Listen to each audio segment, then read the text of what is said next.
Start. Okay, तो बेटे हमने कल एक्सरसाइज 9.3 का है ना मोस्ट क्वेश्चंस कर दिए थे, राइट। कुछ कुछ क्वेश्चन बाकी था, मैंने बोला था खुद करने के लिए। आई होप आप कर दिए हो गया होगा, राइट। जो इक्का दुआ क्वेश्चन बाकी था, आई होप आप कर ट्राई यस सर। किए हो और हो गया है आपसे। हाँ, और क्वेश्चन नंबर 27 कितनों से नहीं हुआ? 27 कितनों से नहीं हुआ? सबसे हो गया question 27। Yes sir done. Okay, ठीक है। अच्छा, क्वेश्चन नंबर 22 कितनों से नहीं हुआ? हो गया सबसे? यस सही सर। बोलो, सबका हो गया? 22 हो गया, 27 हो यस गया। Sir. Okay, yes yes sir. Sir. ठीक है ठीक है ठीक है, ओके ओके। अच्छा, क्वेश्चन नंबर हाँ हाँ, कौन सा था वो? अच्छा, कल एक क्वेश्चन किया था ना, ये वाला सवाल 29। इसको और एक आसान मेथड में करेंगे, ठीक है ना। कल एक मेथड में किए थे, इसका एक ऑल्टरनेटिव मेथड है, ऑल्टरनेटिव मेथड में इसको अभी करेंगे, ठीक है ना। एक आसान मेथड में करेंगे। अच्छा, फिलहाल और कौन सा क्वेश्चन डाउट है आपका? और कौन सा क्वेश्चन? अच्छा, ये क्वेश्चन कितनों का डाउट है? जो एक था कंपाउंड इंटरेस्ट वाला, ये वाला। यहाँ पर डायरेक्ट फार्मूला बेटे लगा देना है, डायरेक्ट फार्मूला लगा देना है यहाँ पर, है यस ना। डायरेक्ट फार्मूला लगा देना, amount is yes equal to principal into 1+r/100 to the power n, है ना। सर। Yes sir. पी, हाँ बोलो। सर सामान टेली वाला समय डेंट वाला हो? अच्छा, कौन? अविनाश बेहरा। ओके ओके, हाँ। अच्छा, good morning sir. Good sir थोड़ा मॉर्निंग। नेटवर्क प्रॉब्लम था तो सर मैं तो ज्वाइन नहीं कर पा रहा था सर, बार बार कैंसिल कैंसिल दिखा रहा था। अच्छा अच्छा अच्छा, ठीक है, ओके ओके, डोंट। अच्छा, तो फिर करते हैं। कहाँ थे? यस। तो यहाँ पर डायरेक्ट फॉर्मूला बेटा लगा देना। फिर से ज्वाइन कर रहे हैं कौन? ये बाप रे, इतने सारे। क्या आप B2 गेमिंग कौन है भाई? ये तो डाउट हो रहा है, क्या B2 गेमिंग? सर वो दीक्षित होगा। अच्छा अच्छा सर वो अच्छा अविनाश साहू होगा सर, उसका डीपी हुई। अच्छा अच्छा अच्छा अच्छा, हाँ। तो क्वेश्चन नंबर 31 में आप डायरेक्ट फॉर्मूला लगा देना, राइट। उसने बोला है कि what will ₹500 amount to in 10 years after it's deposited in a bank which pays annual interest at 10% compounded annually। अब बेटे स्कूल में पढ़े हो ना, दो टाइप का इंटरेस्ट पढ़े थे, right. Simple interest and compound interest, दो टाइप का पढ़े थे ना। Hello, yes sir. Simple interest and compound interest. हाँ, यस, सिंपल इंटरेस्ट हम बेटे सिंपल इंटरेस्ट फॉर एग्जांपल, मानो आपका था कि सपोज प्रिंसिपल इज पी, और सपोज रेट ऑफ इंटरेस्ट आपका सपोज आर था। Rate of interest suppose R% for annum, ऐसा था। और सपोज टाइम था आपका 3 years। 3 year के एंड में आपको ठीक है, टी ईयर के एंड में आपको कितना इंटरेस्ट उसमें मिलेगा, है ना। एक सेकेंड, फिर से ज्वाइन कर रहे हैं। अभी लेट में ज्वाइन कर रहे हैं। अच्छा, सुंदरे, ओके। बट ये था प्रिंसिपल इंटरेस्ट कि सॉरी सिंपल इंटरेस्ट, है ना। कि प्रिंसिपल मानो ₹P है और R% per annum rate of interest है, तो टी ईयर के एंड में आपको कितना इंटरेस्ट मिलेगा उसके ऊपर, है ना। मेरे बात समझ रहे हो? ऑब्वियसली, अरे इंटरेस्ट में, हाँ बस। इंटरेस्ट कैसे कैलकुलेट कर देते हैं? सिंपल इंटरेस्ट में, सिंपल इंटरेस्ट का बात कर रहा हूँ। PTR बाई 100, है ना। PTR बाई 100, ये से कैलकुलेट कर रहे थे सिंपल इंटरेस्ट। ये होता था मतलब टी ईयर के एंड में फाइनल इंटरेस्ट इतना आपको मिलेगा। तो अमाउंट कितना हो जाएगा ना, प्रिंसिपल प्लस इंटरेस्ट, ऐसे करते थे, right. P plus yes sir. PTR by 100, ऐसे। ये था सिंपल इंटरेस्ट। लेकिन कंपाउंड इंटरेस्ट में क्या होता था आपको? इसमें एक्चुअली ये क्वेश्चन में आपको खाली डायरेक्ट फार्मूला लगाना है, मतलब डेरिवेशन वगैरह कुछ नहीं करना है, डायरेक्ट फार्मूला लगाना है ना। मैं खाली बता देता हूँ कि कंपाउंड इंटरेस्ट में होता क्या है।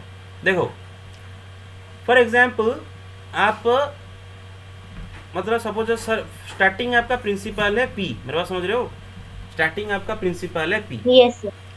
और मानो आपका R% compound interest per year है, ठीक है। अच्छा, तो बेटे क्या होता है कि eight the end of 1 year, eight the end of first year के एंड पर, एंड में क्या होता है देखो बेटे, एक इंटरेस्ट जनरेट होता है। इंटरेस्ट, वो इंटरेस्ट कैसे जनरेट होगा बेटे ना, यही प्रिंसिपल पी इंटू एक ही ईयर हुआ है, राइट, टाइम इज 1, मेरे बात समझ रहे हो, 1 ईयर, और आर क्या है बेटा, R P T R by 100, मेरे बात समझ रहे हो, yes sir. P R by 100, मतलब फर्स्ट ईयर के एंड में इंटरेस्ट कितना जनरेट हुआ, P R by 100, first year के एंड में इंटरेस्ट जनरेट हुआ पी आर बाई 100। तो फर्स्ट ईयर के एंड में अमाउंट कितना हो जाएगा, फर्स्ट ईयर के एंड में अमाउंट कितना हो जाएगा ना, P plus P R by 100, मेरा बात समझ रहे हो बा, आप Yes, पी अगर कॉमन ले जाए तो P plus P whole into 1 plus R by 100। थोड़ी देर के लिए उसको मैं एक्स लिख लेता हूँ, थोड़ी देर के लिए उसको मैं क्या लिख लेता हूँ, लेट दैट बी एक्स, ठीक है ना, थोड़ी के एक्स लिखता हूँ। Clear? Yes, sir. Yes, sir. तो देखो बेटे क्या होता है कि पहला साल या फिर फर्स्ट ईयर के एंड में जो अमाउंट जनरेट हुआ, मतलब एक्स रुपीज जो अमाउंट जनरेट हुआ, वो दूसरे ईयर के लिए प्रिंसिपल बन जाता है। मेरी बात समझ रहे हो? फर्स्ट ईयर का प्रिंसिपल पी था, फर्स्ट ईयर के एंड में अमाउंट हो गया एक्स, जब उस दूसरा ईयर स्टार्ट होगा वो दूसरा ईयर के लिए प्रिंसिपल हो जाएगा फर्स्ट ईयर का अमाउंट। मेरा बात समझ रहे हो? फर्स्ट ईयर का जो अमाउंट वो सेकेंड ईयर का प्रिंसिपल, सेकेंड ईयर का जो अमाउंट वो थर्ड ईयर का प्रिंसिपल, थर्ड ईयर का जो अमाउंट वो फोर्थ ईयर का प्रिंसिपल, फोर्थ ईयर का जो अमाउंट वो नेक्स्ट ईयर का प्रिंसिपल। मेरा बात समझ रहे हो? ऐसे चलता Yes, जाएगा। sir. हाँ, तो फर्स्ट ईयर के एंड में अमाउंट कितना जनरेट हुआ, एक्स रुपीज, है ना, बस। हाँ, यस सर सर सब ईयर तो सर सेम अमाउंट होना चाहिए ना, यही तो, वही तो, ये तो हो रहा है क्या बेटा, कंपाउंड इंटरेस्ट। कंपाउंड इंटरेस्ट का मतलब क्या समझते हो ना बेटा, कंपाउंड वर्ड का मतलब होता है कि सपोज मैं बोलूँगा कि द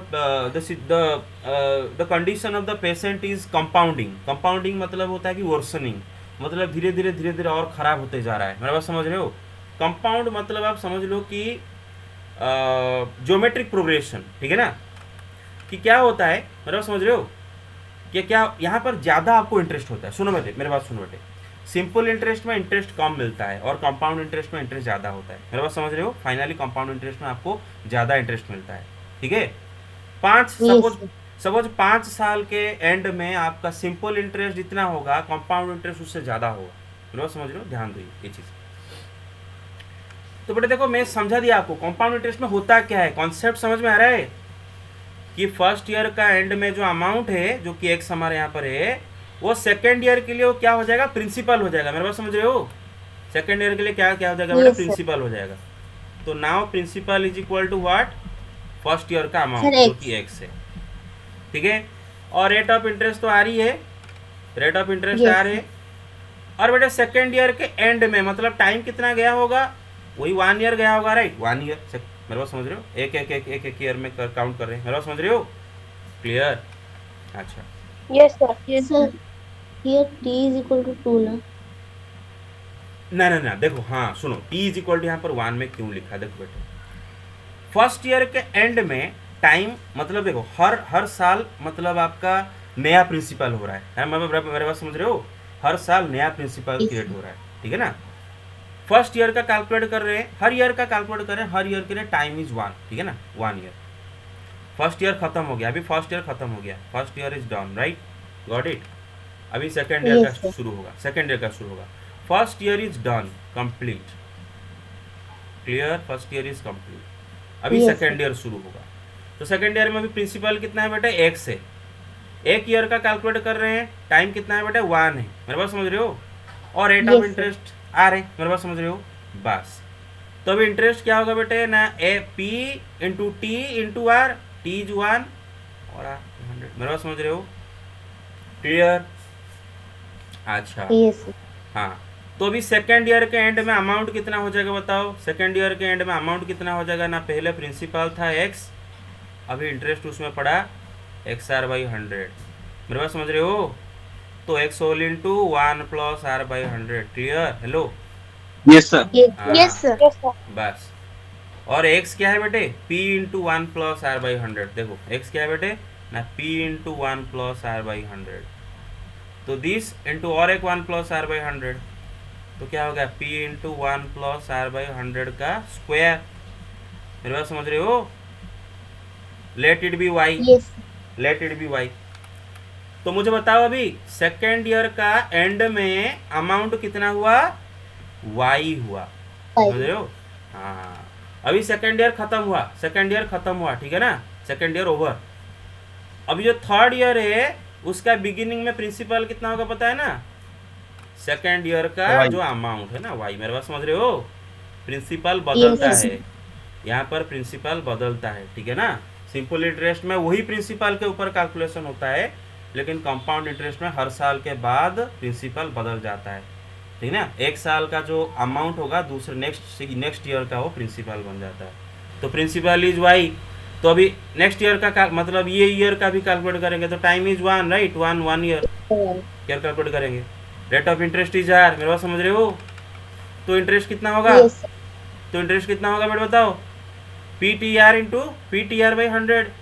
प्रिंसिपल क्या बेटा? Y. Y R by 100 time is 1 R by 100, ये होगा इंटरेस्ट, मेरे बात समझ रहे हो? तो अमाउंट कितना हो जाएगा ना? Principal Y, amount Y into principal 1 Y, plus R by 100 yes, plus Y R by 100। तो वाई कॉमन आ जाएगा, Y whole into 1 plus R by 100। तो वाई क्या है बेटे? Already P into 1 plus R by 100 का square, P into 1 plus R by 100 का square, ये वाई है। तो इसके साथ ये मल्टीप्लाई होगा तो ये क्यूब हो जाएगा, मेरा समझ रहे हो? ठीक है, यस हाँ। तो जरा सोचो बेटे, केयरफुली देखो इधर। फर्स्ट ईयर के एंड में है ना, आपने पी रुपीज बैंक में जमा किए, मेरे बात समझ रहे हो? बैंक में पी रुपीज जमा किए, ठीक है। फर्स्ट ईयर के एंड में आप जो पी रुपीज जमा किए थे वो कितना रुपीज अभी हो गया? P into 1 plus R by 100 rupees, है ना। अमाउंट, फाइनल जो अमाउंट है, प्रिंसिपल जो कन्वर्ट होता है अमाउंट में ही तो होता है ना। अरे मेरे बात समझ रहे हो? Yes sir. Principal, Yes, yes. हाँ, प्रिंसिपल में इंटरेस्ट जुड़ जाता है और फाइनली आपको अमाउंट होता है ना, प्रिंसिपल में इंटरेस्ट। अच्छा, इंटरेस्ट बैंक आपको क्यों देता है, कौन बताएगा? क्यों बैंक आपके ऊपर इतना मेहरबानी करता है? आपने तो पी रुपीज जमा किए थे, अभी बैंक तो आपको पी रुपीज लौटाना था, तो बैंक आपको P plus P R by 100 ऐसा एक्स्ट्रा क्यों अमाउंट, इंटरेस्ट क्यों एक्स्ट्रा देता है? सर वो बैंक वही पी रुपीज से दूसरे देश में इन्वेस्ट करके पैसा लेता है। हाँ, दूसरे देश खाली नहीं, बिना बैंक जो आप पैसा बैंक में जमा करते हो ना बेटे, सेविंग अकाउंट जो खोलते हो ना, जो पैसा जमा करते हो, बैंक वो पैसों को लोन देता है ना। फार्मर्स को लोन देता है, स्टूडेंट्स को लोन देता है। अरे मेरी बात समझ रहे हो ना? तो उनसे यस तो जब बैंक जब दूसरों को लोन देता है तो उनसे इंटरेस्ट कलेक्ट करता है, तो वो Yes, sir. इंटरेस्ट का कुछ हिस्सा आपको भी देगा, क्योंकि आपका ही पैसा को लगाया था। हाँ, तो इसीलिए आपने ईयर के एंड में पी रुपी जमा किए थे, ईयर खत्म होते होते हाँ उसमें P R by 100 rupees bank आपको इंटरेस्ट डाला, उसमें ऐड कर दिया। तो अभी आपका बैंक में खाता में कितना है बेटे? पी इंटू इतना, मेरे बात समझ रहे हो? हाँ, तो जब दूसरा ईयर शुरू होगा, पहला ईयर का एंड में आपका खाता में जितना है, मतलब P into 1 plus R by 100, ये दूसरा ईयर के लिए अभी प्रिंसिपल हो जाएगा, मेरे बात समझ रहे हो? यस फिर दूसरा ईयर के लिए बैंक इंटरेस्ट कैलकुलेट करेगा, मतलब इसी प्रिंसिपल के ऊपर इंटरेस्ट कैलकुलेट करेगा। जो इंटरेस्ट आया वो प्रिंसिपल में ऐड कर देगा, एक्स में ऐड कर दिया, तो दूसरा ईयर के एंड में इतना अभी अमाउंट हो गया, मतलब आपके खाता में अभी इतना जमा हो गया, है ना। ऐसा ही होता है। तो तीसरा ईयर के एंड में, हाँ, लेकिन कंपाउंड इंटरेस्ट में डायरेक्ट आता है। हाँ, अरे मेरे बात समझ गए बेटा क्लियरली? हेलो, यस हाँ, यही माजरा होता है। तो ऐसे करके देखो बेटे, फर्स्ट ईयर के एंड में आपके खाता में इतना है, सेकेंड ईयर के एंड में आपके खाता में P into 1 plus R by 100 का स्क्वायर है, थर्ड ईयर के एंड में आपके खाता में P into 1 plus R by 100 का क्यूब है। तो ऐसे करते करते at the end of nth year इसी पैटर्न में अगर जाए तो आपके खाता में nth ईयर के एंड में कितना होगा ना, p into 1 plus r/100 to the power n। n। मेरे बात समझ रहे हो? हाँ। यस तो, सर। तो देखो बेटे, बैंक में ना आप शुरुआत में p रुपये जमा किए थे और n ईयर के एंड में आपके खाता में अभी कितना रुपीज है, इतना रुपीज है। मेरा बात समझ रहे हो? यस हाँ? सर। हाँ। Yes. तो हम ऐसा बोल सकते हैं कि आपका जो p रुपीज जमा किए थे शुरुआत में, n ईयर के एंड में कितना रुपीज को कन्वर्ट हो गया, इतना रुपीज को कन्वर्ट हो गया। आप कुछ किए नहीं है, आप बैंक में बस p रुपीज जमा कर दिए थे, आप घर को चले आए, n ईयर के एंड में आपका खाता में इतना रुपीज हो गया। मेरा बात समझ गए? हाँ बताओ। Sir, I didn't understand the last part. ये देखो ना, ये पैटर्न से देखो, सेकेंड ईयर के एंड में आपके खाता में कितना है, p इंटू 1 प्लस r/100 का स्क्वायर है ना। थर्ड ईयर के एंड में, ये थर्ड ईयर, मेरा समझ रहे हो? थर्ड ईयर के एंड में आपके खाता में कितना बचा, कितना है अभी, p इंटू 1 प्लस r/100 का क्यूब। तो ऐसे करके nth ईयर के एंड के कितना होगा, p इंटू 1 प्लस r/100 का पावर n। कितनों को बड़े समझ नहीं है बिल्कुल? Hello? Yes, sir, understand. Yes, sir.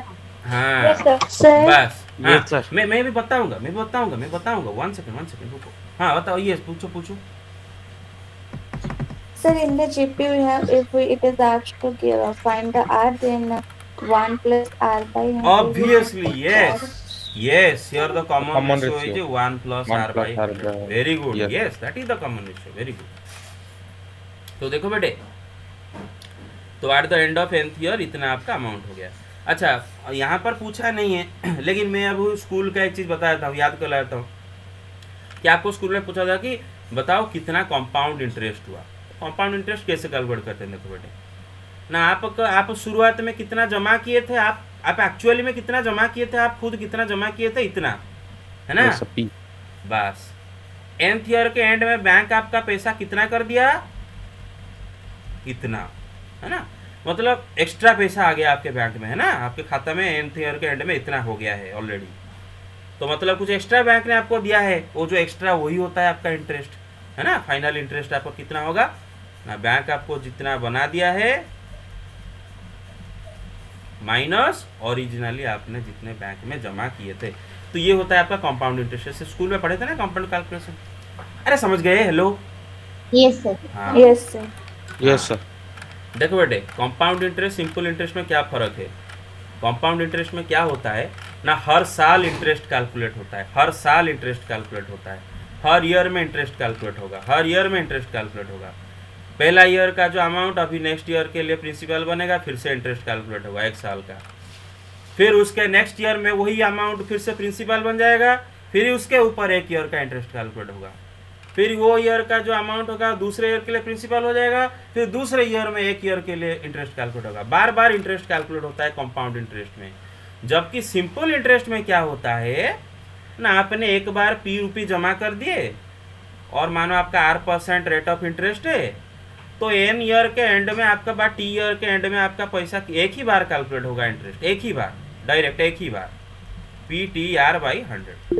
तो वो जब 5 साल के लिए जमा करते हो तो p इंटू 5 इंटू r/100 ये हो जाता है आपका इंटरेस्ट, और ऐड कर देते हैं डायरेक्ट प्रिंसिपल में, तो इतना आपका पैसा हो गया। मेरे बात समझ रही? ये होता है सिंपल इंटरेस्ट। डायरेक्ट मतलब पूरा एक साथ पूरा, मतलब जितने साल के लिए आप लोन लेते हो वो पूरा एंड में डायरेक्ट इंटरेस्ट कैलकुलेट होता है। मेरे बात समझ रहे हो? डायरेक्ट फॉर्मूला के। हेलो? Yes sir. हाँ Yes, sir. हाँ। Yes, sir. लेकिन कंपाउंड इंटरेस्ट में क्या हो रहा है, हर साल में फिर से इंटरेस्ट कैलकुलेट होता है, हर साल के लिए इंटरेस्ट, नया इंटरेस्ट कैलकुलेट होता है, और फाइनली आपका बस इतना होता है कॉन्सेप्ट। छोड़ो, लेकिन आपको ये सवाल में ये सब कुछ नहीं करना है, डायरेक्ट फार्मूला लगाना है, डायरेक्ट फार्मूला लगा देना बेटे, प्रिंसिपल मतलब कंपाउंड इंटरेस्ट का फार्मूला डायरेक्ट। देखो उसने बोला है कि आप व्हाट विल, क्वेश्चन पूछा है कि व्हाट विल ₹500 अमाउंट टू, मतलब 500 रुपया कितना में कन्वर्ट हो जाएगा इन 10 ईयर, 10 साल में 500 रुपया कितना रुपया में कन्वर्ट हो जाएगा after deposited in a bank, which page annual rate of interest 10% compounded annually. अगर बैंक आपको हर साल 10% इंटरेस्ट दे रहा है तो 10 साल में आपका 500 रुपया कितना रुपया में कन्वर्ट हो जाएगा। तो बेटे शुरुआत में आप जो इन्वेस्ट करते, जो बैंक में डालते हो वो आपका पी है ना, पी। तो P is equal to 500 year, मेरा समझ रहे हो। Yes sir. R is Yes, equal to क्या है बेटे 10, मेरे पास समझ रहे हो, इधर आर की जगह 10 डालोगे।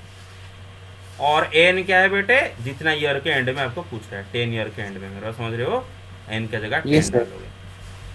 बस तो फाइनली जो ए मिलेगा दैट इज योर आंसर। हाँ, इतना रुपीज में कन्वर्ट हो जाएगा। क्लियर हो के आगे चलते हैं। अरे समझ रहे हो तो, हेलो। Yes, okay, sir. हाँ यस सर। Okay okay. थोड़ा खुद से सारे चीज़ें देखो बेटे, क्या होता है कि कुछ चीज़ें आपको समझने के बाद घर में थोड़ा मेहनत भी खुद से करना होता है, और कोई शॉर्टकट नहीं है इसका। There are certain things that you have to think on your own, क्योंकि जितने बार भी पूछोगे जब तक आइडिया खुद के दिमाग में क्रिएट नहीं होगा, वो देखो तो मैं अभी बता दिया ना, आप कल देखो, गारंटी देता हूँ, अगर ये रात को आज खुद नहीं सोचते हो तो कल अगर आपको फिर से कोई बोलता है बेटा कंपाउंड इंटरेस्ट निकाल के दिखा, तो तुम नहीं कर पाओगे, क्योंकि तुम खुद से नहीं सोचे। अरे होता है बेटे ऐसा, खाली समझ जाना बड़ा बात नहीं है, उसको खुद से पेन पेपर पकड़ के प्रैक्टिस करना बड़ा बात है। ठीक है, अच्छा। Yes, sir. क्वेश्चन नंबर 30 देखो बेटे, उसने क्या बोला है कि the number of bacteria in a certain culture doubles every our. मतलब क्या होता है बेटे, सपोज एक बैक्टीरिया है ना, एक बैक्टीरिया है, ये एक बैक्टीरिया है बेटे। बैक्टीरिया की जो सेल्यूलर डिवीजन कैसे होता है ना, अरे याद है ना, सेल्यूलर डिवीजन, एक सेल Yes, sir. दो Yes, सेल, sir. Yes. दो मतलब एक सेल का न्यूक्लियस से तोड़ के, मतलब जो होता है, मैं पढ़ा था स्कूल में, भूल गया, ठीक है ना। Yes, बस sir. तो एक, बस तो ये बोल रहा है, सर फीड खुद से ही बन जाते हैं सर सेल। बस बस बस। तो स्टार्टिंग में सपोज एक बैक्टीरिया है, स्टार्टिंग में सपोज एक बैक्टीरिया है, अब 1 आवर के एंड में ये बैक्टीरिया खुद मतलब 2 बैक्टीरिया में कन्वर्ट हो गया होगा, है ना। मतलब ये अभी नहीं रहा, ये अभी मर गया, ये अभी मर गया, ये मर नहीं गया एक्चुअली, ये दो में कन्वर्ट हो गया, ठीक है ना। अभी ये दोनों में कन्वर्ट हो गया, ठीक है ना। फिर नेक्स्ट आवर में वही बोल रहा है ना, bacteria double every Yes, hour. sir. Yes, sir. तो फर्स्ट स्टार्टिंग में एक बैक्टीरिया था, है ना। अभी दूसरा मतलब 1 ईयर के एंड में भी कितने बैक्टीरिया हो गए, 2 बैक्टीरिया हो गए। सेकेंड ईयर के एंड में कितने, सेकेंड आवर के एंड में कितने बैक्टीरिया, ये 2 बैक्टीरिया में कन्वर्ट हो जाएगा, ये भी 2 बैक्टीरिया में कन्वर्ट हो जाएगा। Yes, मेरे बात sir. समझ रहे हो, 4 बैक्टीरिया हो गए। Clear, hello hello. Yes, sir. Yes, sir. हाँ यस सर। ऐसा ही है। तो ये सवाल बड़ा ही आसान सवाल है। एक सेकेंड, बस उसने क्या पूछा है कि the number of bacteria in a certain culture doubles every hour if there were 30 bacteria present in the culture originally. अगर शुरुआत में 30 बैक्टीरिया थे, अगर शुरुआत में 30 बैक्टीरिया थे, तो how many bacteria will be present at the end of second hour, fourth hour, nth hour. Sir इसमें बेटा, पहले अगर- NH और निकलना। यस, देखो बेटे, पहले शुरुआत में आपका 30 बैक्टीरिया था, right, originally when time is T, when T is equal to 0 hour, जो स्टार्टिंग में है ना, स्टार्टिंग में नंबर ऑफ बैक्टीरिया कितने था बेटे, हाँ कितने था, 30 था, है ना, मेरे पास समझ रहे हो। 30. हाँ, तो at the end of 1 hour, at the end of 1 hour ये कितना हो गया बेटे, 30 इंटू 2 डबल हो गया होगा।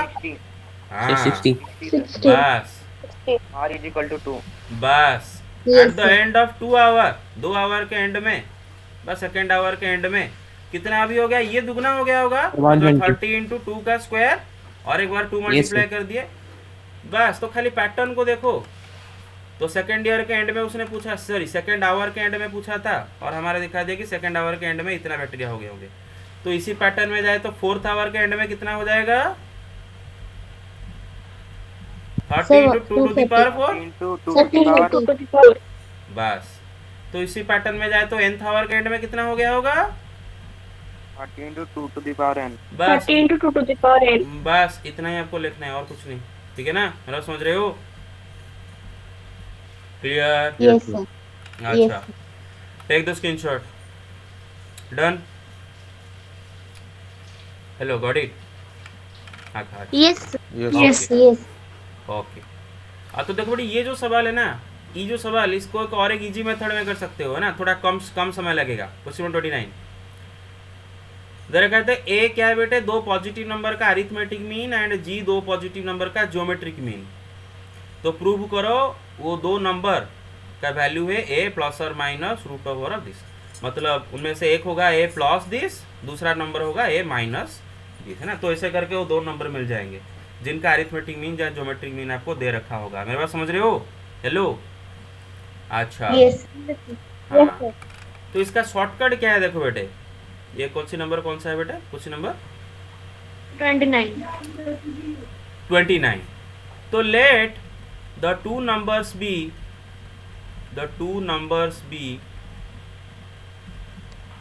ए अल्फा बीटा ले जाता हूँ। Let the two numbers be alpha beta, let the two numbers be alpha and beta, two positive number, let the two positive numbers. मानो दो पॉजिटिव नंबर क्या है बेटा? अल्फा बीटा है। मेरे बात समझ रहे हो? और ये दो पॉजिटिव नंबर अल्फा बीटा का अरिथमेटिक प्रोग्रेस, अरिथमेटिक मीन कितना दे रखा है? M of alpha and beta क्या दे रखा है क्वेश्चन में? Capital A. एंड उन दोनों का ज्योमेट्रिक मीन क्या दे रखा है बेटे? Capital G. मेरे बात समझ रहे हो? Yes sir. हाँ, Yes, sir. वो जो दो नंबर का अरिथमेटिक मीन ज्योमेट्रिक मीन आपको दिया है, वो दो नंबर हमने लिए हैं अल्फा बीटा, और according to the question alpha beta का अरिथमेटिक मीन ए दे रखा है, अल्फा बीटा का ज्योमेट्रिक मीन जी दे रखा है, और हमें अल्फा एंड बीटा का वैल्यू निकालना है कि कौन से वो दो नंबर जिनका अरिथमेटिक मीन ए है एंड ज्योमेट्रिक मीन जी है। ये अल्फा बीटा का वैल्यू निकालना है। तो देखो बेटा, अगर अल्फा बीटा का अरिथमेटिक मीन ए है, then alpha plus beta by 2 is equal to A होना चाहिए, क्योंकि अल्फा बीटा का अरिथमेटिक मीन कैसे निकलता है ना? अल्फा प्लस बीटा बाई 2, है ना भाई? Yes, sir. Yes, sir. तो अल्फा प्लस बीटा क्या हो जाता है बेटा? 2a हो जाता है। मेरे बात समझ रहे हो? अच्छा, Yes, sir. दूसरा उसने बोला है कि दोनों का ये जो अल्फा बीटा दोनों का, alpha into beta, yes, G G G उनका ज्योमेट्रिक मीन है, तो root over of alpha into beta is equal to G. तो बेटा अगर स्क्वायरिंग कर दे दोनों साइड में, तो अल्फा बीटा क्या हो जाएगा? जी स्क्वायर हो जाएगा। मेरे बात समझ रहे हो? Yes, sir. अच्छा, Yes, sir. अच्छा मुझे एक बात बताओ बेटे, ये जो अल्फा एंड बीटा, ये जो अल्फा बीटा है, जो दो पॉजिटिव नंबर है, ये कोई एक क्वाड्रेटिक इक्वेशन का दो रूट्स हो सकते हैं, राइट? मेरे बात समझ रहे हो? For Yes, sir. एग्जाम्पल जरा Yes, sir. सोचो, Yes, जरा sir. इमेजिन करो, जरा इमेजिन करो, मैं आपको इमेजिन करवाता हूँ। सपोज मैं आपको बोलूंगा there are two positive numbers 2 3, ठीक है? There are two positive numbers 2 3, कोई भी दो पॉजिटिव नंबर मैं आपको देता हूँ, कोई भी दो positive number, there are two positive numbers. अब ये दो पॉजिटिव नंबर्स किसी एक क्वाड्रेटिक इक्वेशन का दो रूट जरूर हो रहे होंगे, राइट? वो क्वाड्रेटिक इक्वेशन कैसे निकलता है बेटा? x minus 2 into X minus 3 is equal to 0, right? Quadratic equation का अगर दो रूट है 2 एंड 3, अगर किसी क्वाड्रेटिक इक्वेशन का दो रूट 2 एंड 3 है, तो क्वाड्रेटिक इक्वेशन क्या होता है बेटे? x minus 2 into X minus 3 is equal to 0। अरे समझ रहे हो ना? Hello, Yes, sir. Yes, yes sir. बस बस। तो कहने का ये मतलब है, यहाँ पर ये जो अल्फा बीटा जिनका वैल्यू हमें निकालना है, ये किसी एक क्वाड्रेटिक इक्वेशन का दो रूट बन रहे होंगे, कोई ना कोई Yes, sir. क्वाड्रेटिक। बस here alpha comma beta must be roots of some quadratic equation. दो पॉजिटिव नंबर है, किसी ना किसी क्वाड्रेटिक इक्वेशन का दो रूट हो रहे होंगे, तो वो क्वाड्रेटिक इक्वेशन निकाल देते हैं। अल्फा बीटा जो क्वाड्रेटिक इक्वेशन का दो रूट हैं, वो क्वाड्रेटिक इक्वेशन निकाल देते हैं। Then the quadratic equation is, अरे समझ रहे हो? X square. yes. Yes, so Then x the square हाँ, minus alpha plus beta x yes. Plus alpha beta. देखो ये अल्फा बीटा जो क्वाड्रेटिक इक्वेशन का रूट्स होंगे, वो क्वाड्रेटिक इक्वेशन कैसे निकलेगा? देखो बेटा, आपको इसी से ही आता है, आप ऐसा करते हो ना, x minus alpha into X minus beta is equal to 0, ये होता है ना क्वाड्रेटिक। अगर इसको खोल दो तो ये किस में हो जाता है बेटा? X square minus alpha plus beta into X plus alpha beta is equal to 0। मेरे पास ये होता है क्वाड्रेटिक इक्वेशन जिसका दोनों रूट होते हैं अल्फा बीटा। मेरे पास समझ गए clearly? Hello, Yes, sir. Yes. Yes sir. हाँ, तो ध्यान रखो, ये अल्फा बीटा जो क्वाड्रेटिक इक्वेशन का दो रूट हो रहे होंगे, वो क्वाड्रेटिक इक्वेशन क्या हो रहा होगा ना? एक्स स्क्वायर माइनस दो रूट का सम, मतलब alpha plus beta into X plus वो दोनों रूट का प्रोडक्ट। यही वो क्वाड्रेटिक इक्वेशन है जिसका दोनों रूट अल्फा बीटा है, यही वो क्वाड्रेटिक इक्वेशन है। अच्छा, अल्फा बीटा का वैल्यू में कितना पता है बेटे? 2a पता है, राइट?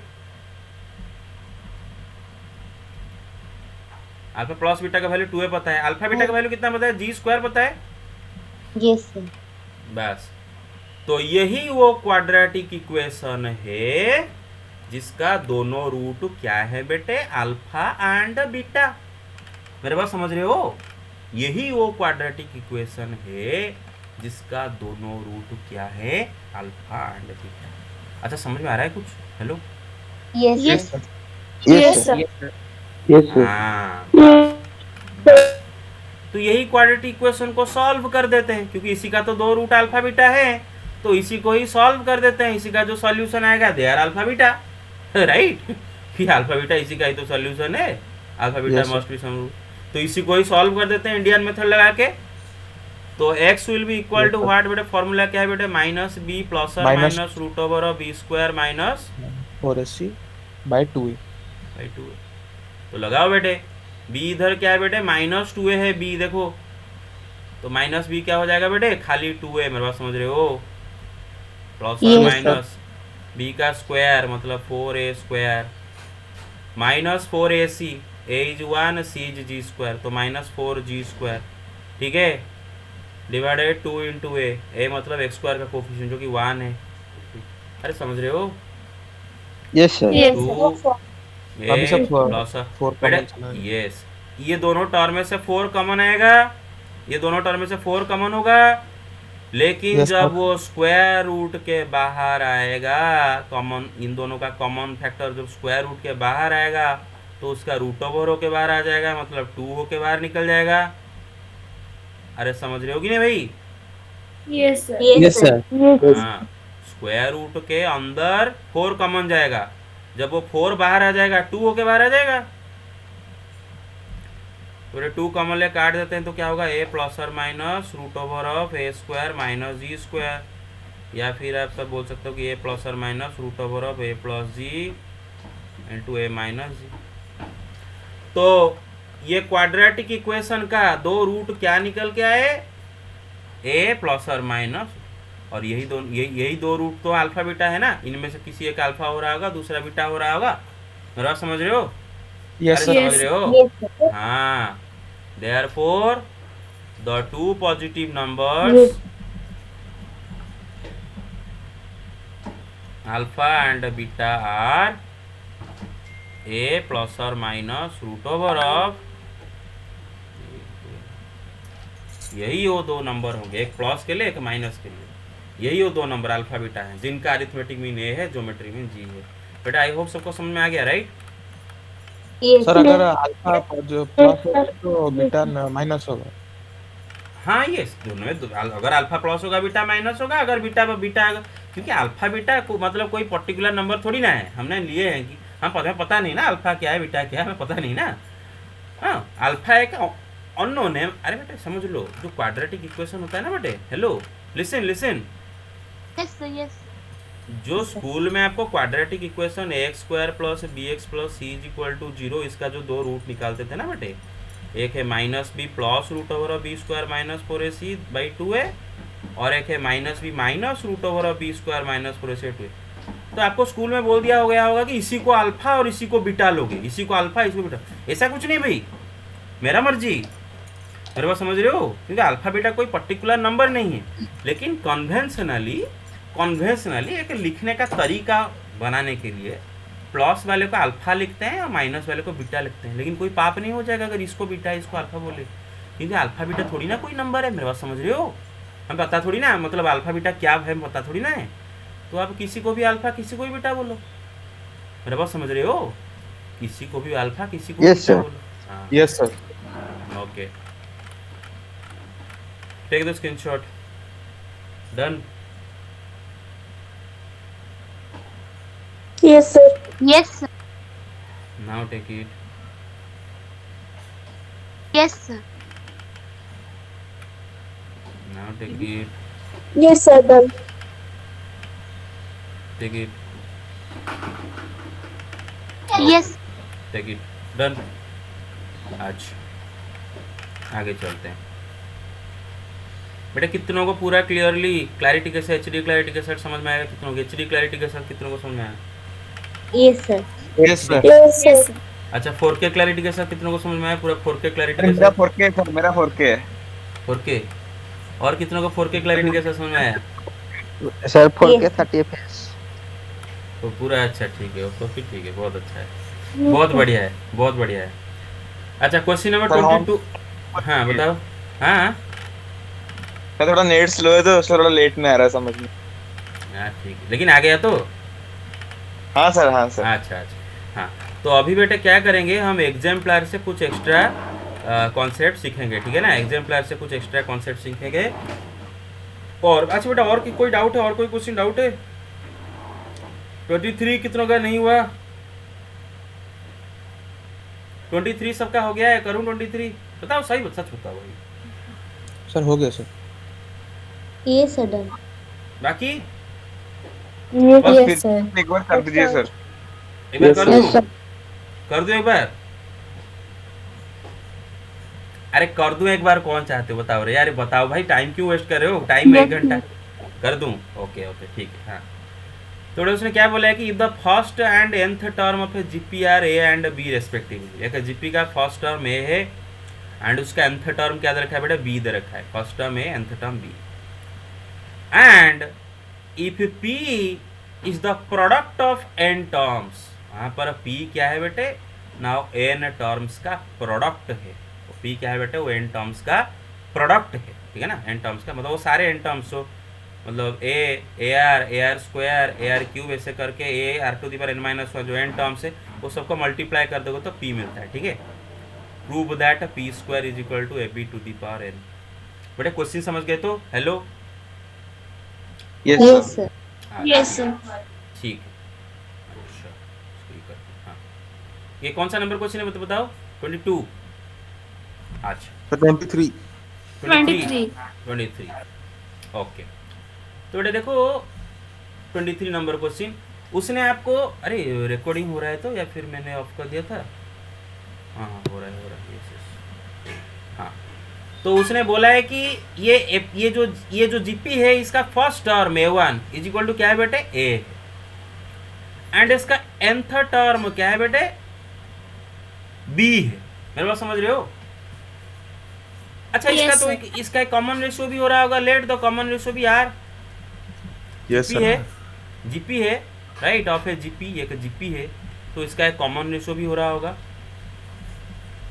मानो कॉमन रेशियो आर है तो बेटे देखो बी का वैल्यू फिर क्या होगा? मतलब nth टर्म कैसे निकलता है बेटे? फर्स्ट टर्म ए, यहाँ पर फर्स्ट टर्म को कोइंसिडेंटली a1 भी a है, कोइंसिडेंटली a1 भी a है तो हमें कोई प्रॉब्लम नहीं है लिखने में, ठीक है ना? First term into are to the power n-1, ठीक है? ये this is equal to what? b। This is equal to what? b। B. According to the question के हिसाब से अगर हम n टर्म्स को मल्टीप्लाई कर दें, मतलब a इंटू उसका next term A R into उसका next term A R square into उसका next term A R cube into dot dot dot dot up to A R to the power n-1। अगर मैं इनको मल्टीप्लाई कर दूं तो ये value according to the question क्या है बेटे? p है। मेरे बात समझ रहे हो? क्या है? p है, Yes, ठीक है? P। बस ई। अब बेटे देखो जरा गौर करके देखो, मुझे ना पहला बताओ कि इसमें कितने a मल्टीप्लाई हुए हैं? देखो जरा काउंट करो, 1 2 3 4 n है। n number of Sir, a to the power n. n number of A sir. n number of A's multiply हुए। देखो बेटा n नंबर ऑफ टर्म्स है ना बेटा, हर टर्म से एक एक a आता है Yes, तो sir. There are n number of a's are there. तो n नंबर ऑफ a को मल्टीप्लाई A करोगे to तो the power a to the n. Power n। A to the power n। अब देखो बेटा r का क्या होता है? देखो इधर r इंटू आर का स्क्वायर इंटू आर का cube up to r to the power n-1। अरे बेटे इसको बोलते हैं Yes, sir. फैक्टर, इसको बोलते हैं फैक्टर स्प्लिटिंग। फैक्टर स्प्लिटिंग का मतलब होता है, सपोज मैं लिखा हूं ना कहीं पर a into b into c into d, मेरा मर्जी ना, मैं इसको लिख सकता हूँ a into c into b into d, मैं उलट पुलट कर सकता ना। तो मैंने सारे a को अलग से मल्टीप्लाई कर दिया, सारे r को अलग से मल्टीप्लाई कर दिया। मेरे पास समझ गए? This is equal to p। Yes. और बेटा आपको तो पता ही है ना, स्कूल में पढ़े थे कि x to the power m into x to the power n is equal to x to the power m plus n। तो बेटे यहाँ पर r into r square into r cube ऐसे दे रखा है, तो r टू दी पावर सारे पावर ऐड नहीं हो जाएंगे Yes, sir. Yes, sir. Up to n minus one is equal to p according to the question. अच्छा, स्कूल में एपी का ये फॉर्मूला तो आपको पढ़ाया गया होगा, आई होप कि 1 plus 2 plus dot dot plus n का वैल्यू है n into n plus one by two. School में पढ़ाया गया Yes, sir, होगा n सीबीएसई में। Yes sir. कितनों को नहीं पढ़ाया गया सीबीएसई में? Hello, No, sir. नहीं पढ़ाया गया है? अच्छा ठीक है। No, sir. मैं इसका डेरिवेशन बाद में कर दूंगा, लेकिन खाली आप फॉर्मूला याद रख लो। मैं पहले बताता हूँ, देखो सुनो। ठीक है, यहीं पर ही डेरिवेशन कर लेते हैं साइड में, ठीक है ना। इस क्वेश्चन छोटा सा होगा के सर। हाँ, ये क्वेश्चन के साथ इसका कोई भी रिलेशन नहीं है, ये क्वेश्चन के साथ इसका कोई भी रिलेशन नहीं है। मैं खाली वो फॉर्मूला डिराइव कर रहा हूँ, ठीक है बेटे। मैं अगर 1 plus 2 plus 3 plus up to n इसका वैल्यू जानना चाहता हूँ, ठीक है। अच्छा बेटे, मतलब 1 2 3 ऐसे करके नेचुरल नंबर्स है ना, ऐसे लेके मतलब n नेचुरल नंबर तक मैं ऐड करना चाहता हूँ। Yes, sir. बेटा आप देख सकते हो कि एपी है, दिस इज एन एपी, और एपी का फर्स्ट टर्म क्या है बेटा? 1 है, एंड इसका कॉमन डिफरेंस क्या है बेटे? ये भी 1 है, सर 1। क्लियर। और ये एपी का आप शुरुआत से कितना टर्म ऐड कर रहे हो? n number of terms add कर रहे हो, राइट। ये first term, second term, third term, उसी तरह ये nth टर्म होगा, है ना, n nth टर्म होगा एपी का। तो फर्स्ट n टर्म्स को ऐड कर रहे हो, तो एस का फॉर्मूला क्या होता है बेटे? मतलब एपी में n/2 into 2a plus n minus one to d, या फिर first term plus last term. अरे मेरे बात समझ रहे हो? First term is Yes. 1 yes sir. Plus last term is n। बेटा got it? Yes, sir. Yes Yes, sir. sir. हाँ, तो आ गया n into n plus one by two, direct formula. तो अगर इसी फॉर्मूला के तहत आपको कोई पूछे कि बेटे मुझे बता 1 plus 2 plus 3 plus up to अगर मैं 19 तक ऐड करूंगा तो मुझे क्या वैल्यू मिलेगा, तो तुम क्या ऐड करोगे क्या? नहीं, ये फॉर्मूला लगाओगे, है ना। मतलब यहाँ पर n इज 19 है ना, 1 से लेके n तक n Yes, इज sir. 19, ठीक है ना। तो 19 इंटू 19 प्लस 1 मतलब 20/2। अरे समझ गए? Yes, sir. Yes sir. बस। अच्छा, कितनों का डाउट है इसमें? यहाँ आगे चले, क्योंकि यहाँ पर वही फॉर्मूला लगाने वाले हैं। Clear? Yes, sir. Yes, sir. Yes, sir. अच्छा, तो मुझे अभी बताओ, यहाँ पर बताओ 1 plus 2 plus 3 plus dot dot dot plus up to n is equal to क्या है बेटे? n into N minus n plus one by two. तो बताओ 1 plus 2 plus 3 plus dot dot dot up to n minus one क्या होगा? Sir n-1 into n/2। n minus one into N minus one plus one by two, right. अरे जहाँ तक end होगा Yes, sir. That into that plus one by two, n तक end हुआ तो n into n plus one by two. यहाँ पर कहाँ तक एंड हो रहा है बेटे? n माइनस वन तक एंड हो रहा है, तो n minus one into N minus one plus one by two. Clear? तो क्या हो गया? Yes, sir. n into N minus one by two हो गया ना, n into N minus one by two. सब मिलके बताओ भाई, मेरा थोड़ा कॉन्फिडेंस बढ़ाओ भाई। मैं थोड़ा डिमोरलाइज Yes, हो रहा हूँ sir. जब आप कुछ नहीं बोलते। दो बच्चे समझने में क्या होगा? बाकी से बोलो ना, सिर्फ दो बच्चे समझ रहे हैं क्या Yes, होगा? sir. Okay okay, yes sir. हाँ। तो बेटा 1 से लेके n तक अगर ऐड करते हो तो ये फॉर्मूला है। तो 1 से लेकर अगर फ्रॉग तक ऐड करोगे तो frog into frog plus 1/2। 1 2 3 plus ऐसे लेकर अगर ओझा तक ऐड करोगे, ओझा इंटू ओझा प्लस 1/2। उसी तरह n माइनस वन तक ऐड तो n minus one into N minus one plus 1/2, ये आ गया बस। तो इसके जगह मैं ये लिख सकता हूँ n into N minus one by two, right. मतलब ये जो r टू दी पावर ये है, ये r टू दी पावर इससे लिख सकता हूँ n into N minus one by two is equal to p। हाँ, यहाँ से सर यहाँ दोनों तक तरफ मल्टीप्लाई कर देंगे। बस। अब बेटे आप अपना क्वेश्चन को जरा ऑब्जर्व करो, उसमें p स्क्वायर दे रखा होगा। Prove that p square is equal to this. तो अगर p स्क्वायर पूछा है तो दोनों तरफ स्क्वायरिंग कर देते हैं ना, squaring both sides. Clear? Yes, sir. Yes, sir. Yes, sir. Squaring both sides. तो बेटे दोनों साइड में स्क्वायरिंग करते हैं ना, मतलब A to the power N into, मेरा जी तो कहता है डायरेक्ट कर दूं, लेकिन क्या होगा डायरेक्ट करने से कुछ नहीं समझ में आएगा ना, पूरा मतलब यही तो होता है भाई, पी का स्क्वायर है ना बस। यस आपको तो पता ही है ना कि x y to the power, देखो ये भी बताना पड़ रहा है, ये बताना चाहिए क्या कि स्कूल में पढ़ते ना, ये सब बता के No, पढ़ना sir. पड़ा ना, तो स्कूल क्यों पढ़े थे डायरेक्ट, तो 11 12 में डायरेक्ट पढ़ते राइट, स्कूल क्यों गए थे, पैसा क्यों खर्चा किए थे, ये अगर नहीं पढ़ना था x to the power M into I to the power N, तो A to the power N का स्क्वायर तो क्या हो जाएगा A to the power 2n into A this, to- इसका R to स्क्वायर the तो power- 2 कट जाएगा, खाली R to the power N clear guys. अब देखो Yes, बात यहाँ पर खात्मा Yes, sir. नहीं होता है, क्योंकि उसने क्या प्रूव करने के लिए बोला है कि a B whole to the power n दिखाना है, ठीक है, a B whole to the power N, मतलब आपको बी को घुसाना होगा, है ना, क्योंकि आर बार का से काम नहीं चलेगा, आर कुछ नहीं, लास्ट को आर एच एस में बी है, तो जरा बेटे देखो आपका बी है क्या, what is b, a into are to the power N minus one, है ना, बी जे into are to the power N minus one. तो मुझे बात बताओ बेटे, ये जो लिखा है ए टू दी पावर 2n, क्या मैं इसको लिख सकता हूँ A to the power N plus N, लिख सकता हूँ, Yes, sir. Yes, sir. Yes sir okay. और ये जो लिखा है बेटा R to the power N into N minus one, क्या मैं इसको R to the power N square, हाँ एन स्क्वायर माइनस एन लिख सकता हूँ, Minus right, n. N square में Yes. बस। अच्छा A to the power N plus N, क्या मैं इसको लिखता हूँ A to the power N into A to the power N, अरे समझ Yes, रहे sir. हो बस। अच्छा R to the power N square minus N लिखा है, तो मैं क्या लिखता हूँ R to the power N square, sorry into are to the power minus N, है ना, Yes, sir. Into are to the power minus N is equal to P square. बेटा समझ में आया यहाँ तक, hello, Yes, sir.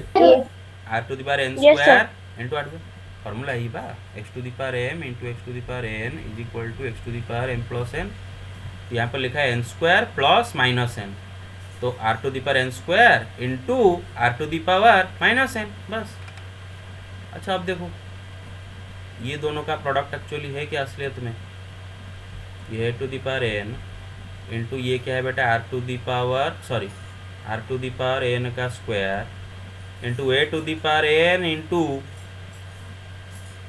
R to the power minus N, क्या हो जाएगा, अच्छा एक सेकंड, अरे ए खाली को स्प्लिट सर करना था वहाँ ना, सर वहाँ से अगर हम खाली एन ए, को पूरा कम ले हाँ, खाली खाली ए को स्प्लिट करना था, sorry sorry yes sir Yes, sir.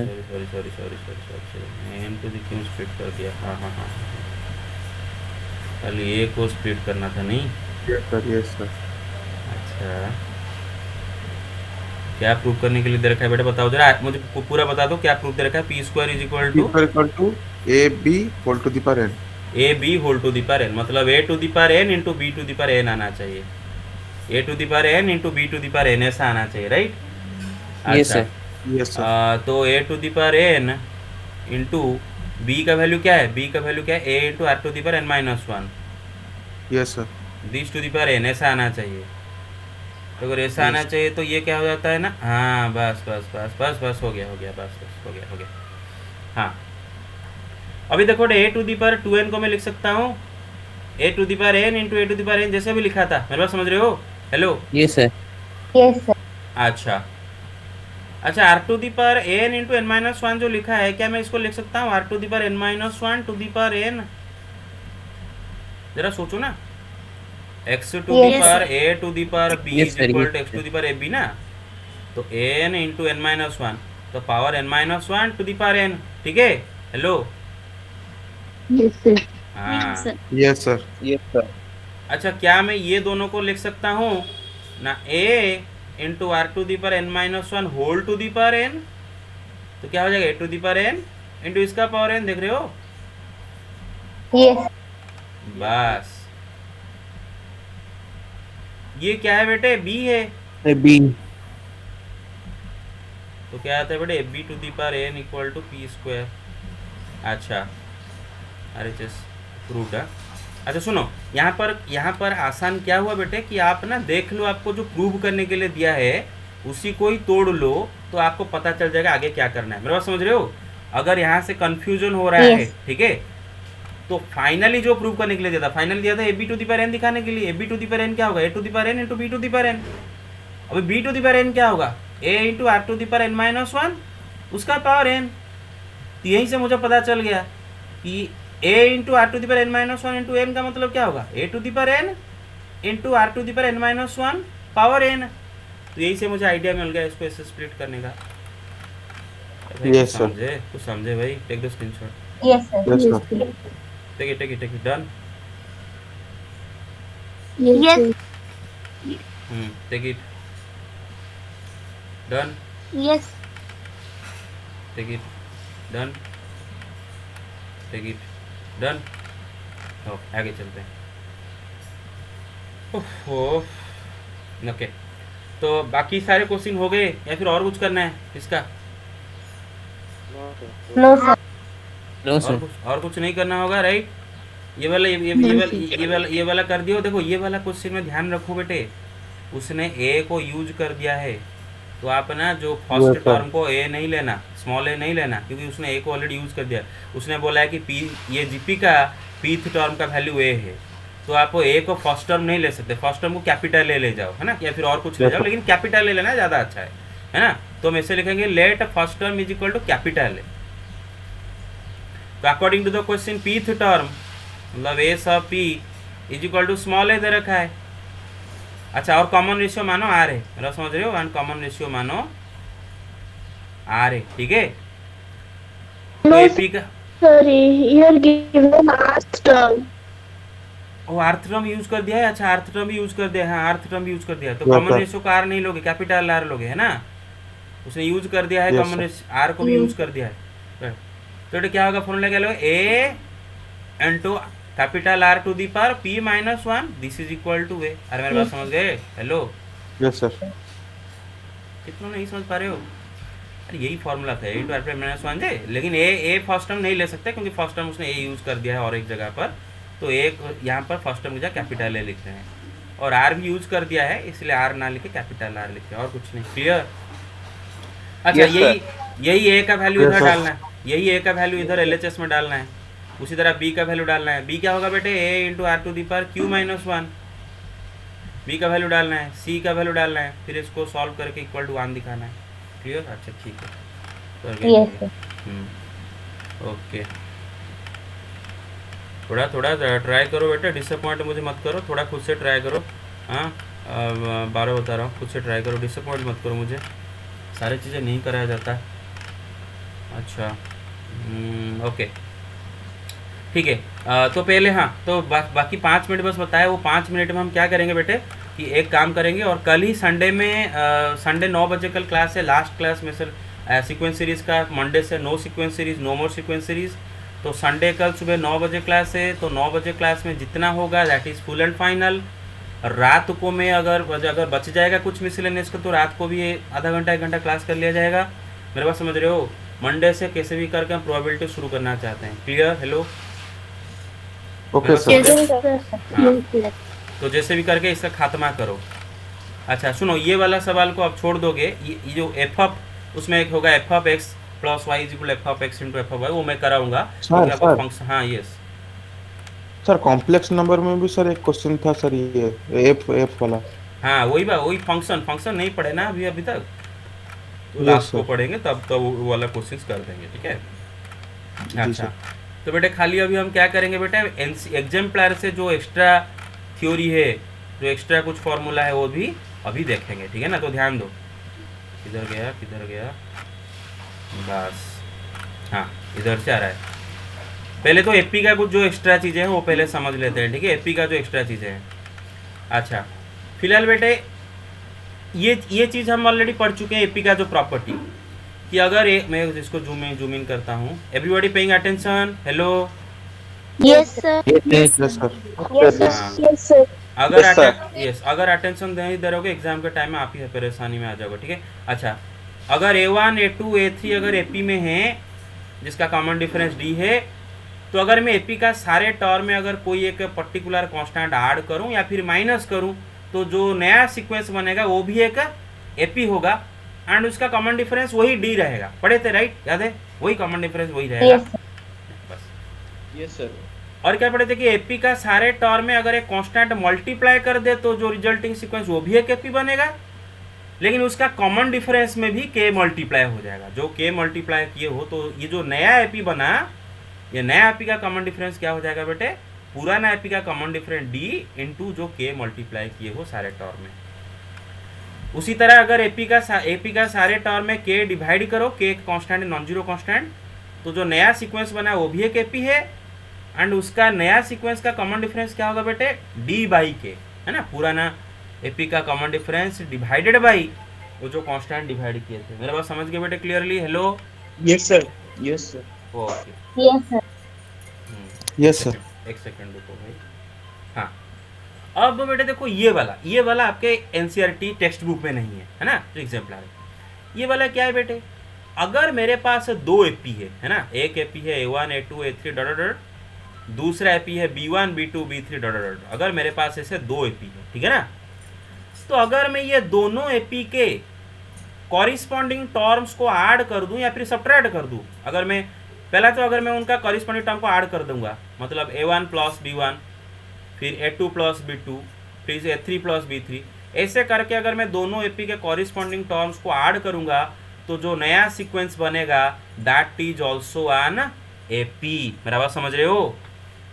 Hello, Yes, yes sir. Sir. उसी तरह अगर माइनस भी Yes, sir. करूंगा, अगर फर्स्ट टर्म से इसका फर्स्ट टर्म माइनस, इसका सेकंड टर्म से इसका second term minus, third term, ये भी जो बनेगा ये भी एपी होगा।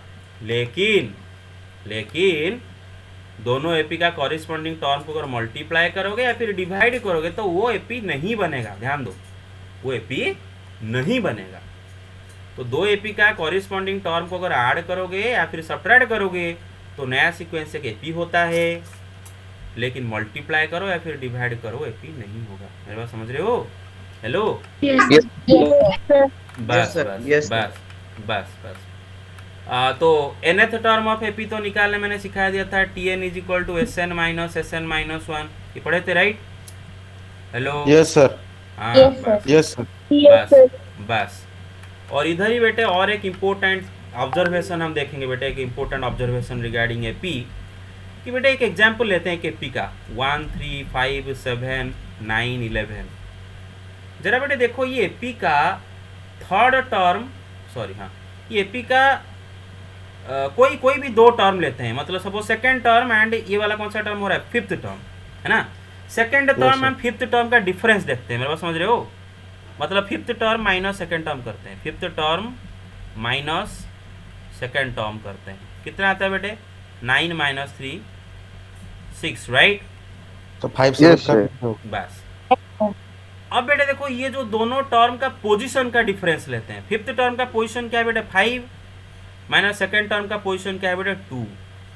2 उनका पोजीशन का डिफरेंस क्या रहा है बेटे?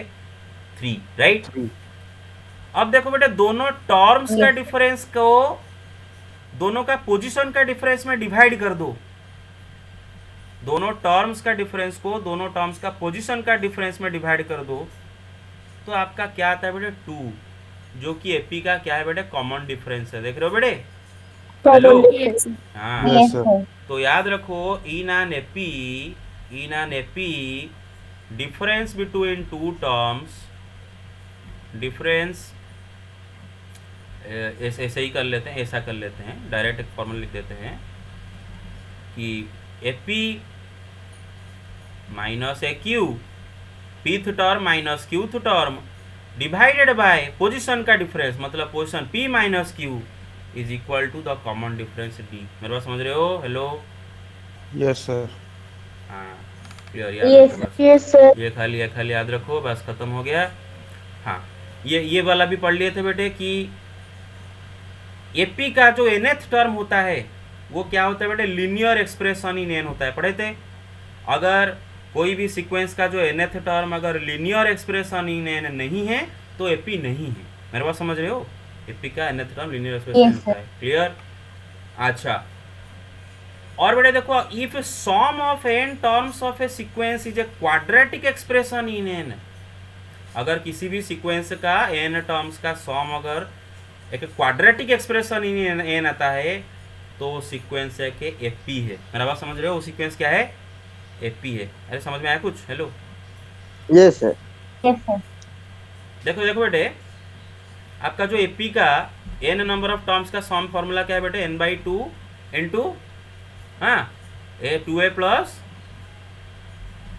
N minus one into D, मतलब एन डी माइनस डी। मेरा बात समझ रहे हो? Yes sir.